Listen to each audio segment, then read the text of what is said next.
मेरे प्यारे बच्चे, मैं जानती हूँ कि धन की कमी तुझे बहुत परेशान कर रही है। एक समय ऐसा था, बच्चे, जब तेरे घर में खुशी का माहौल था, परिवार में सभी सुखी थे और पैसे की कोई कमी नहीं थी। तुम्हारे घर में सब कुछ सही चल रहा था। लेकिन अब अचानक बच्चे, यह कठिनाइयाँ क्यों आई हैं? यह सवाल तू अपनी माँ से कर रहा है। धन का अभाव क्यों है? यह सिर्फ एक सामान्य आर्थिक समस्या नहीं है बच्चे, इसके पीछे गहरा कारण मैं तुझे सब बताती हूँ। कभी कभी जीवन में कठिनाइयाँ और संकट हमें अपने कर्मों के परिणाम के रूप में मिलते हैं। यह भी हो सकता है कि तुम्हारे परिवार में बच्चे कुछ लोग हैं जिन्होंने अतीत में अत्याचार किया है, दूसरों को दुख पहुंचाया है और पाप किए हैं। वे अब अपने कर्मों का फल भुगत रहे हैं। बच्चे, याद रखना, कोई भी कर्म बिना परिणाम के नहीं जाता है। परिवार के कुछ सदस्यों ने बच्चे जो पाप किए हैं, उनका असर अब तुम्हारे ऊपर हो रहा है। उन्होंने दूसरों को बहुत तकलीफ दी थी और अब वह पाप उनके परिवार पर भी असर डाल रहा है। यह पाप उनके साथ रहने वाले हर एक व्यक्ति के जीवन में चुपके से प्रवेश करता है। यही कारण है बच्चे कि तुम्हारे जीवन में संकट आ रहे हैं। अगर कोई पिता बुरे कर्म करता है ना, तो उसकी सजा उसके बच्चों को भुगतनी पड़ती है। यह एक पाते हैं बच्चे, यही होता है और यही सच ई है जिसे बहुत से लोग नहीं समझ पाते। लेकिन बच्चे, तुम्हें यह जानने की जरूरत है कि यह स्थिति आज स्थायी है। तुम जितनी तकलीफें अब महसूस कर रहे हो, वे सिर्फ उस पाप का परिणाम है जिसे पहले किसी ने किया था। बच्चे, मैं तुझे आगे बताऊंगी कि तुझे एक खजाना मिलने वाला था, लेकिन तेरे परिवार के सदस्यों के चक्कर में कैसे असंभव हो गया है। लेकिन बच्चे, उससे पहले मेरी एक बात सुनो। कभी कभी हमारे परिवार के लोग अपने कर्मों से हमें ऐसे संकटों में डाल देते हैं जिनका सामना हमें करना पड़ता है। लेकिन बच्चे, यह भी एक समझने योग्य बात है कि हम सिर्फ अपने कर्मों से ही अपनी जिंदगी को आकार देते हैं।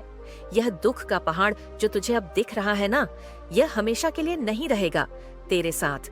यह जो हो रहा है, यह केवल एक समय की बात है। इस बात को गहराई से समझ बच्ची, और अपनी माँ पर विश्वास रख। जैसे तू किसी को दुख देता है, वैसे ही तुझे भी दुख मिलेगा, और जैसे तू अच्छे कर्म करता है, वैसे ही तुझे अच्छे परिणाम मिलेंगे। यह एक प्रकृति का नियम है बच्चे, और इसको मानना होगा, जिसे बहुत से लोग बच्चे लॉ ऑफ अट्रैक्शन भी कहते हैं। मेरे प्यारे बच्चे, अब मैं तुझे वह समझाती हूँ जिससे तुझे इन परेशानियों का सामना करना पड़ रहा है। जो तेरे अंदर प्रश्न है, उन सब का जवाब आज मैं तुझे देने वाली हूँ। मेरे प्यारे बच्चे, बहुत समय पहले की बात है, जब तेरे परिवार का जीवन सरल और सुखमय था। घर में खुशियों का माहौल था और सब मिलजुल कर रहते थे। लेकिन मैं तुझे एक ऐसी कहानी बताने जा रही हूँ बच्चे, जो तेरे परिवार के इतिहास से जुड़ी हुई है और जिससे तेरे जीवन जीन में आई समस्याओं के कारणों का पता चलता है। यह एक सच्ची घटना बच्चे, जो तेरे परिवार के पूर्वजों और एक खजाने से जुड़ी हुई है। हाँ बच्चे, जिस चीज की मैं बात कर रही थी, वह मैं तुझे बताने जा रही हूँ। तेरे घर में एक देव स्थान था बच्चे, जहाँ हर महत्वपूर्ण मौके पर तुम्हारे परिवार के लोग जाया करते थे। मेरे बच्चे, शादी, त्योहार हो या कोई अच्छा काम होने पर भी यह स्थान तेरे घर में हो सकता है या तेरे गांव में भी हो सकता है बच्चे। लेकिन मैं देख पा रही हूँ बच्चे, अपनी दिव्य दृष्टि से, कि यह स्थान खेत में स्थित है और अभी भी तुम वहां पर जाया करते हो, लेकिन बहुत ही कम दिया है जाना। और इस स्थान का विशेष महत्व है बच्चे, और पहले भी बहुत था यह देवस्थान। हाँ बच्चे, केवल एक पूजा स्थान नहीं था, बल्कि यहाँ एक खजाना भी था जो बहुत पुराना था बच्चे। यह खजाना तुम्हारे परिवार के पूर्वजों से जुड़ा हुआ था। जब भी कोई अच्छा कार्य होता है, तो उस स्थान पर जाकर लोग आशीर्वाद प्राप्त करते हैं। ये खजाना तुझे और तेरे परिवार को समृद्धि देने के लिए था। लेकिन बच्चे, समय ने कुछ ऐसा मोड़ लिया कि इस खजाने को लेकर झगड़े होने लगे। हाँ बच्चे, तेरे परिवार में भी इसको लेकर चर्चाएं होती हैं, और कई लोग जो बूढ़े हैं, बुजुर्ग हैं, वह सदस्य ऐसा कहते हैं कि अभी भी वहां पर खजाना है और उसकी रक्षा कौन कर रहा है। यह मैं तुझे बताती हूँ। लेकिन मेरे बच्चे, उससे पहले मैं तुझे बताती हूँ कि इन समस्याओं की जड़ क्या है। मेरे बच्चे, यह 5 लोग घर के जो सदस्य थे, वह उस खजाने को लूटने के लिए गए उसकी कोशिश करने के लिए गए। यह खजाना तुम्हारे ही पूर्वजों का था। बच्चे और उसे लूटने की कोशिश करने वाले भी वही लोग थे। मेरे बच्चे, वह खजाना उनका ही था और उसे ही लूटने गए थे। लेकिन जो तुम्हारे परिवार से थे, बच्चे, यह खजाना सिर्फ धन का नहीं था, बल्कि तुम्हारे पूर्वजों के आशीर्वाद और देवताओं की सुरक्षा का प्रतीक भी था। खजाना वहां गढ़ा हुआ था और इसकी रक्षा बच्चे स्वयं नाग देवता कर रहे थे। हाँ बच्चे, वही नाग देवता जो नाग देवता थे। मेरे बच्चे तुम्हारे पूर्वज थे। जब यह लोग खजाना लूटने गए तो उन्होंने सोचा कि यह धन उनका है और उन्होंने जबरदस्ती उसे निकालने की कोशिश की, लेकिन वे नहीं जानते थे कि वह खजाना केवल उनका ही नहीं था, बल्कि देवता और उनके पूर्वजों का आशीर्वाद भी उस खजाने के साथ था। नाग देवता ने उस खजाने की रक्षा की थी बच्चे, क्योंकि वे तुम्हारे पूर्वज थे। यह खजाना सिर्फ उनके आशीर्वाद से सुरक्षित था और जब उन्होंने इसे लूटने की कोशिश की तो उन्होंने अपना और अपने परिवार का विनाश खुद ही लिखा। मेरे बच्चे, तेरे पूर्वज इससे बहुत नाराज हुए। जब तुझे यह सब बात आती हो ना बच्चे, तो मुझे भी बहुत दुख होता है कि कैसे कोई कर सकता है, जबकि बच्चे यह खजाना तुम्हारा ही था, लेकिन समय आने पर तुम्हें वह मिलने वाला था। लेकिन बच्चे, इन कारणों से पाप ने इनको पूरा बर्बाद कर दिया। मैं देख सकती हूँ बच्चे कि तेरे पूर्वज में गुस्से का बन चुका है। अब वे दुखी हैं क्योंकि उन्होंने देखा कि उनके आशीर्वाद और खजाने को लूटने का प्रयास किया गया था। वे अब तुझसे संवाद करने के लिए स्वर्ग से आए हैं ताकि तुझे इस स्थिति का समाधान मिल सके। बच्चे, तेरे पूर्वजों ने तुझे माफ कर दिया है। उन लोगों को माफ कर दिया है जो इस घटना में शामिल थे। बच्चे, यह घटना सिर्फ एक खजाना लूटने की नहीं थी, बल्कि यह भी एक सबक था कि तुम्हारे परिवार के सदस्य जिन्होंने यह किया, उन्हें अपने कर्मों का परिणाम भुगतना पड़ा।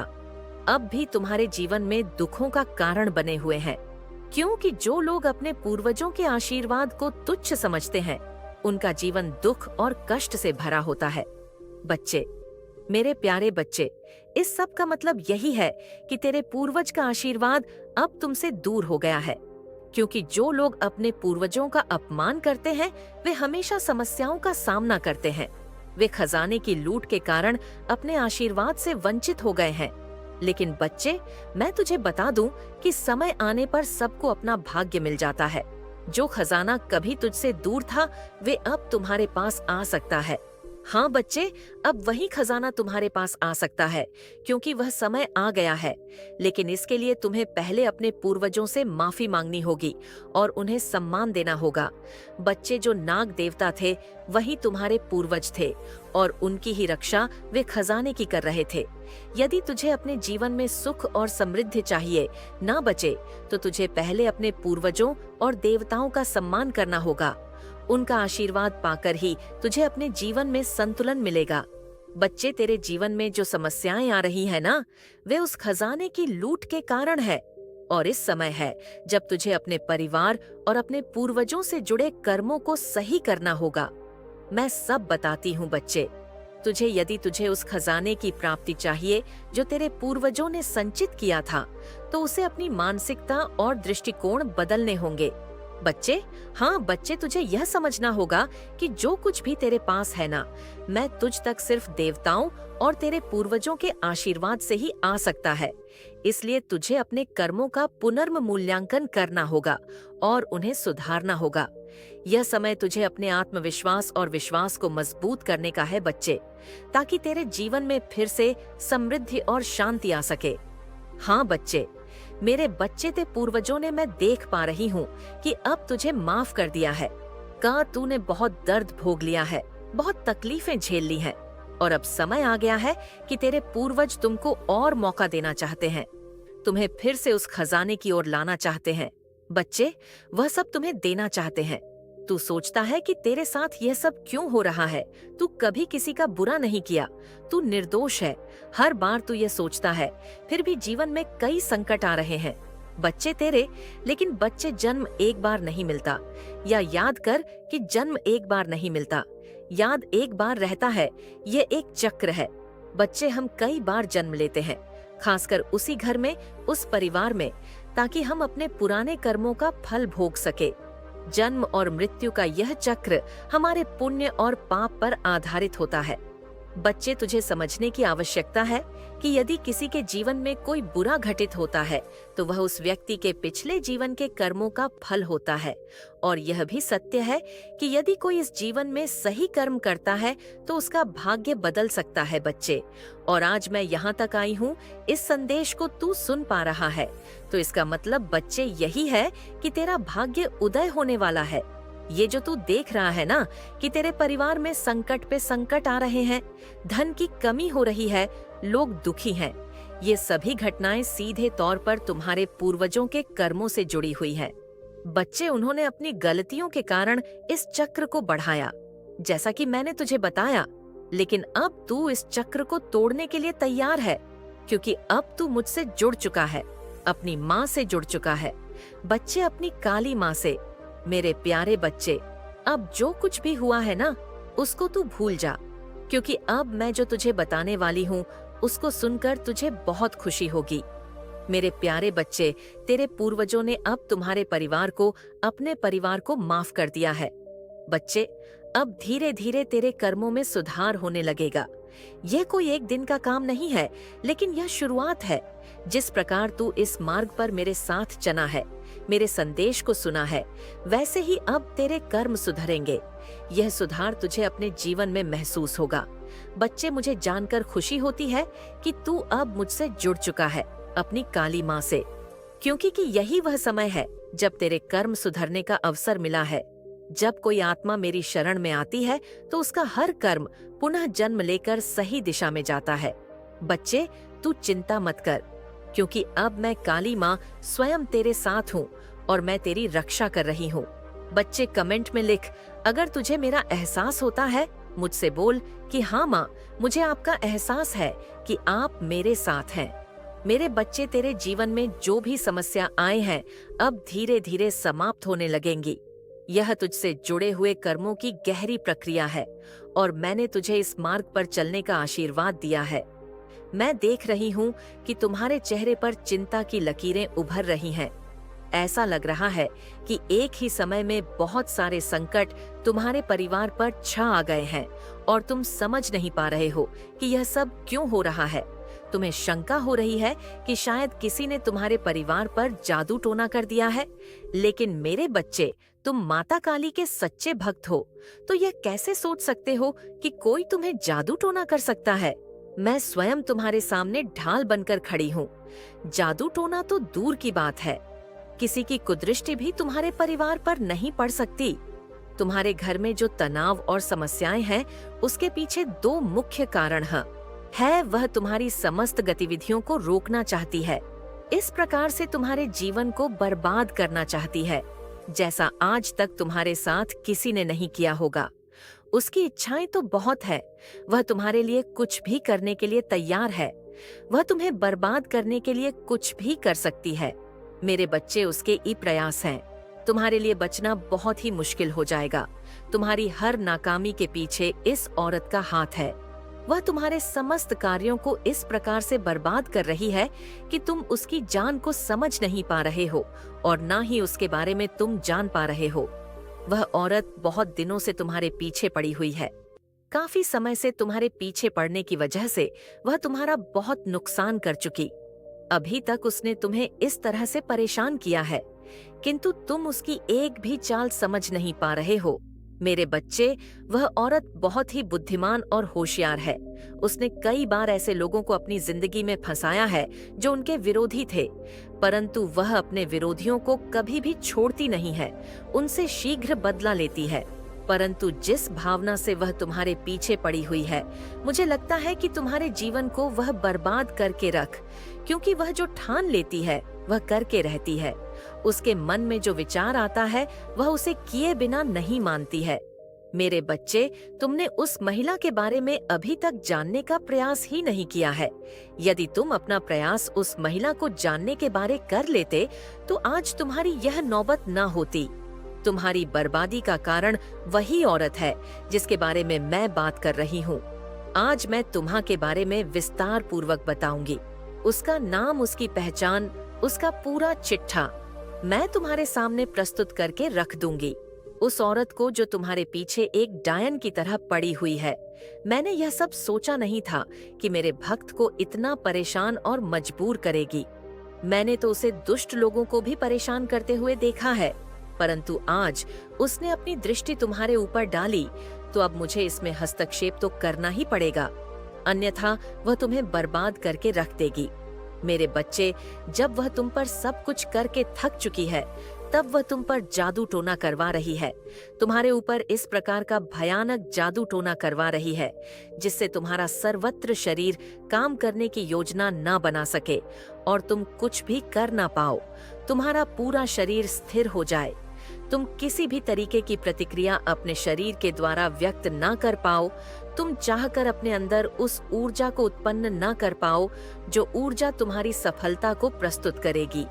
मेरे बच्चे, वह यही चाहती हैं कि यह किसी तरीके से आगे की ओर ना बढ़ पाए, इसलिए उसने जादू टोना करवाने का जो फैसला लिया है वह तुम्हारे लिए बहुत ही खतरनाक है।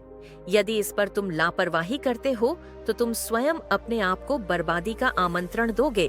यदि यह तुम इस पर विचार करके इस पर अपनी प्रतिक्रिया व्यक्त करते हुए सुरक्षा से कार्य करोगे तो वह कार्य तुम्हारे लिए लाभप्रद होने वाला है।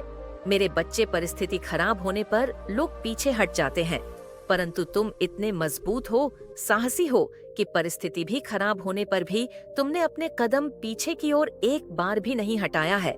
मैं यही तो लगातार देख रही थी कि मेरा भक्त अभी तक अपने साहस को अपने अंदर बने हुए है, उस साहस को जिससे लड़कर अपने जीवन की सभी आवश्यकताओं को पूरा कर सके। परंतु यदि तुम साहस ना जुटा पाते तो तुम कुछ भी करने के योग्य नहीं बच पाए, क्योंकि मैं आज तक यही देख रही हूँ और तुम्हारी वीरता और साहस का मैं निरंतर बखान कर रही हूँ। लेकिन मेरे बच्चे, तुम मजबूत होने के साथ साथ बुद्धिमान भी बनो। यदि तुम बुद्धिमान का परिचय नहीं दोगे तो तुम्हारा हर जगह नुकसान हो सकता है। तो अपनी बुद्धि का इस प्रकार से प्रयोग करो कि सभी को पीछे छोड़ दो। आज के समय पर जो भी अपनी बुद्धि और चतुराई का प्रयोग नहीं करता है वह सदैव हमेशा पीछे ही रहता है। मेरे बच्चे, उस महिला ने इतना प्रयास किया है तुम्हारे लिए जितना कि मैं तुम्हें बात नहीं सकती हूँ, परंतु फिर भी उसने तुम्हें आज तक चोटिल नहीं किया है। उसकी इस सफलता के कारण उसके अंदर आज बहुत ज्यादा क्रोध जा गया है। वह इतना ज्यादा क्रोधित हो गई है कि अब उसे कुछ नहीं दिखाई दे रहा है। उसे दिखाई दे रहा है तो तुम्हारी बर्बादी दिखाई दे रही है। वह तुम्हारी बर्बादी का नजारा देखना चाहती है, क्योंकि उससे तुम्हारी खुशी देखी नहीं जाती है। मेरे बच्चे, जिस व्यक्ति से किसी की खुशी ना देखी जाए तो वह व्यक्ति बहुत ही खतरनाक होता है। मैंने उसकी गतिविधियों को देखा है, उसकी सभी औपचारिकता को समझा है। उसी के आधार पर मैं तुम्हें यह अभिव्यक्ति प्रस्तुत कर रही हूँ, क्योंकि जब कोई व्यक्ति बहुत ज्यादा क्रोधित होता है तब उसे कुछ भी करने का जुनून सवार हो जाता है। एक ऐसा जुनून सवार हो जाता है कि वह उसे पाते ही उस पर आक्रमण कर देता है, और जब वह आक्रमण करता है तो उसका का आक्रमण बहुत ही घटक और आर होता है। मेरे बच्चे, मैंने ऐसे व्यक्तियों को कई बार देखा है, खुखार तरीके से अपने शत्रुओं पर हावी होते हैं और उन्हें तहस नहस कर देते हैं। उसकी परिस्थिति इस प्रकार से अपने वश में नहीं रहती है कि वह अपनी परिस्थिति को अपने अनुसार चलाने में असमर्थ रहता है। बार बार उसकी ऐसी प्रक्रिया उसके सामने निकल कर आती है कि वह अपने आप को काबू में करवाता है। इस प्रकार से वह किसी क्रोध में बनता रहता है। मैंने उस खखार दृश्य को देखा जो वह अपने हृदय में छुपा करके बैठी हुई है। मेरे बच्चे, वह बहुत ही खतरनाक तरीके से एक तांत्रिक को ढूंढने का प्रयास किया है, एक ऐसे तांत्रिक को जो जादू और टोना करने में सक्षम हो, इस प्रकार से सक्षम हो कि वह कोई भी जादू टोना कर दे, उसका जादू टोना किसी भी तरीके से दिखाए, वह पूर्ति में सफल हो जाए। इस प्रकार के तांत्रिक को ढूंढने में डटी हुई है। वह निरंतर इस प्रकार से प्रयास कर रही है जैसे कि कोई वस्तु खोज